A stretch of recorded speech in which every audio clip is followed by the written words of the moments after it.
जय हिंद मित्रों, नमस्कार, जय भवानी। और आज आपसे मैं एक बात करना चाहता हूं कश्मीर के विषय में। जो कश्मीर में हमारी सेना है वो कितनी क्रूर है और कैसी क्रूरतापूर्ण हरकतें वहां कर रही है, उसके बारे में मैं आपसे बात करना चाहता हूं। आपको जैसा कि ज्ञात है कि हमारे पड़ोसी मुल्क पाकिस्तान से बहुत सारे व्यापारी आते हैं और वो व्यापारी करने के आते हैं, वो बेचारे AK-47 का व्यापार करते हैं, कुछ सुसाइड बॉम्ब का व्यापार करते हैं, कुछ अपने वो ड्रोन वाले व्यापार करते हैं, उसमें जो है RDX वगैरह लेके आते हैं। अब ये देखिए कि हमारे पड़ोस से इतने अच्छे अच्छे व्यापारी आते हैं और वो आगे भारत में कश्मीर के क्षेत्र में खासकर, अब क्योंकि अंदर के शहरों में तो ये व्यापार बंद हो गया, लेकिन कश्मीर के क्षेत्र में अभी भी वो व्यापार करते जा रहे हैं। अब देखिए वो व्यापारी आते हैं, आगे करते क्या, कितना भला करते हैं हिंदुस्तान का, कि वो आके जो है विजय कुमार जैसे बैंक मैनेजर, रजनी जैसी अध्यापिका, राहुल भट्ट जैसे बेचारे दुकानदार, मतलब और बहुत सारे भट्टे के मजदूर, जितने भी लोग वहां हैं इस तरह के जो बाहर से आए हुए हैं, या कश्मीरी पंडितों की बात करें, कश्मीरी हिंदुओं की बात करें, वो हर रोज 2-4 लोगों को मोक्ष का रास्ता दिखाते हैं। और वैसे तो ये संख्या अब कई हजारों में 50,000 के पार पहुंच गई है कई वर्षों से, क्योंकि वो लगे हुए हैं बेचारे अपने धर्म प्रचार में।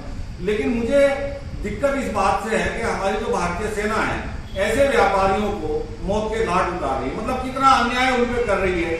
और बहुत सारे लोग जैसे हमारे अब्दुल्ला जी हैं, उमर अब्दुल्ला हैं, फारूक अब्दुल्ला हैं, और हमारी महबूबा जी हैं, ओवैसी हैं, ऐसे ऐसे धर्म के रक्षक, हमारी पार्टी के बड़े नेता रोज हल्ला गुल्ला कर रहे हैं। लेकिन ये निरीह प्राणी जो हैं, अब्दुल्ला जैसे जो निरीह प्राणी हैं, कितना बेचारे हाय तौबा कर रहे हैं, लेकिन हमारी गवर्नमेंट है कि उनकी सुनती नहीं है।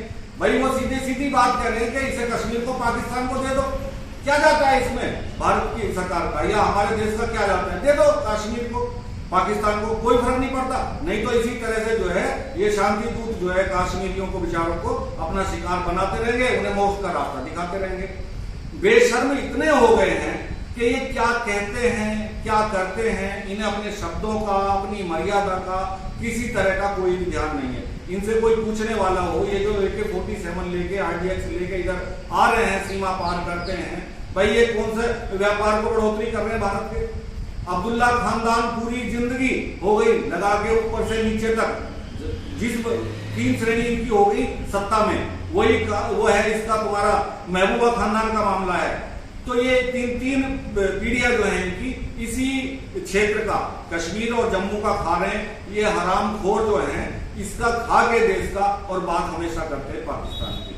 अब इनसे पूछोगे भी ये जो AK-47 लेके आ रहे हैं भारत में, ये कौन सा यहाँ भारत की प्रगतिशीलता को जो है आगे बढ़ा रहे हैं।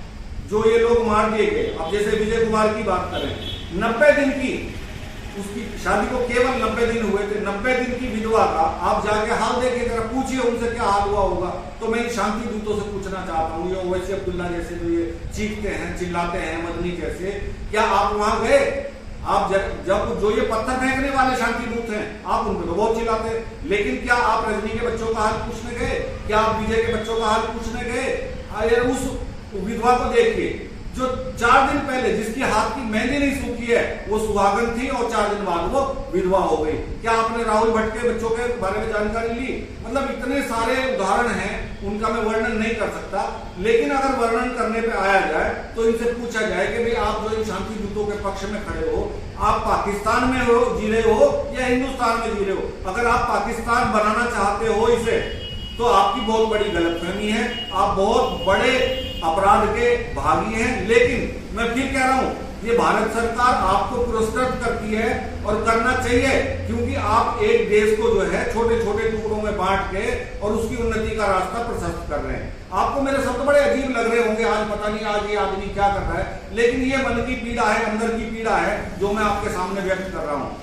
कायदे में अगर मेरे जैसा व्यक्ति प्रधानमंत्री के पद पे, राष्ट्रपति के पद पे होता, तो भाई साहब झूठ की बात नहीं है, इनको सीधे लाइन में खड़े करवा के गोली लगवा दी जाती। क्योंकि देशभक्त का और देश के गद्दार का क्या होना चाहिए, ये किसी संविधान में लिखने की जरूरत नहीं है। जो आदमी देश के साथ गद्दारी कर रहा है उसके साथ क्या करना चाहिए, और जो देशभक्ति कर रहा है उसके साथ क्या करना चाहिए, इसमें कोई सोचने का विषय थोड़ा ही है। लेकिन भारतीय संविधान की कमजोरी का फायदा उठाकर ऐसे ऐसे लोग जो हैं भारत को दिन रात दीमक की तरह खाए जा रहे हैं।